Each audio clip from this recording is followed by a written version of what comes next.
grade.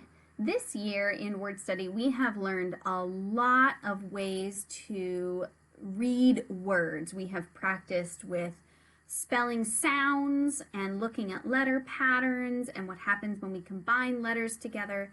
And more recently, we've really thought about prefixes and suffixes and word endings. So we're going to look at some longer words today, and you're going to use all of your knowledge from this year to practice reading these.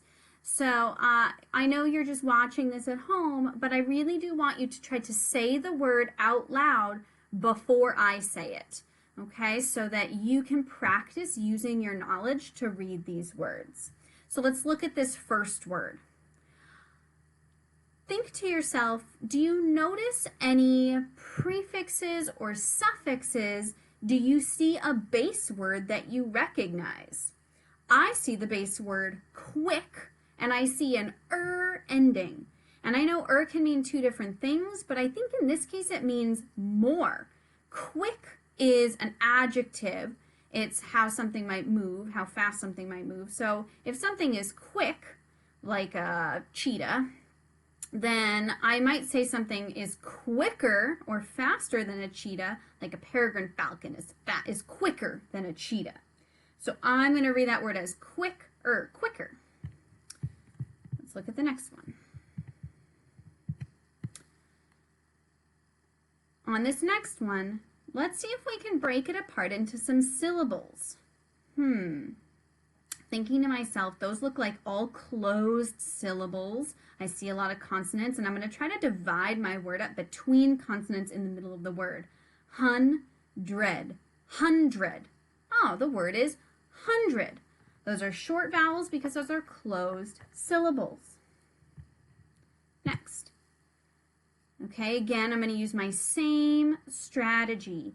Now I know that I see that ending, the ed ending, and I know that that can sound like duh or tuh or ed, and I'm going to have to see what it looks like in this, or what it sounds like in this word. I'm going to notice I can recognize the word scram in there. Scrambled. So the ed ending in this case sounds like duh. Scrambled eggs are my very favorite food.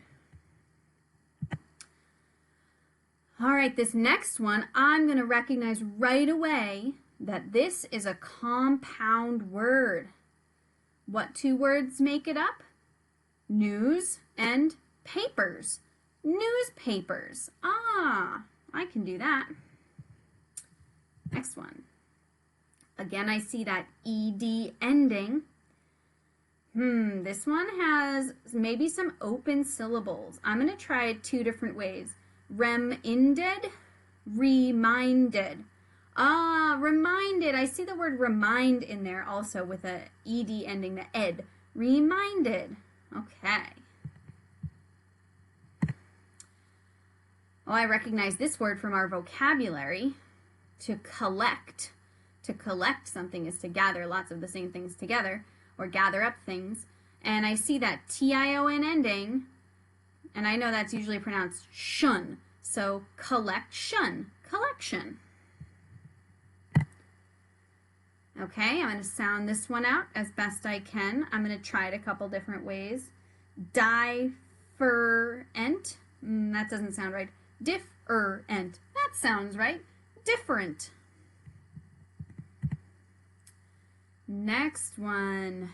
Ooh, this one has an ed ending again and an er in there. So I can already recognize the and I see sl at the beginning. Slithered? No.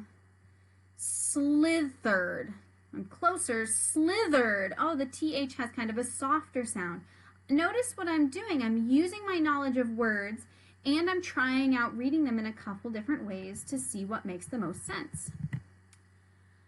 All right, I can try this one a couple different ways. Crocodile? No, but that does sound a whole lot like crocodile. Crocodile is my word. And last word, I'm going to break it up by syllables. Continued. That doesn't sound quite right, but I think it's close to continued. Continued is my last word. So you're going to practice reading longer words on your own in your books.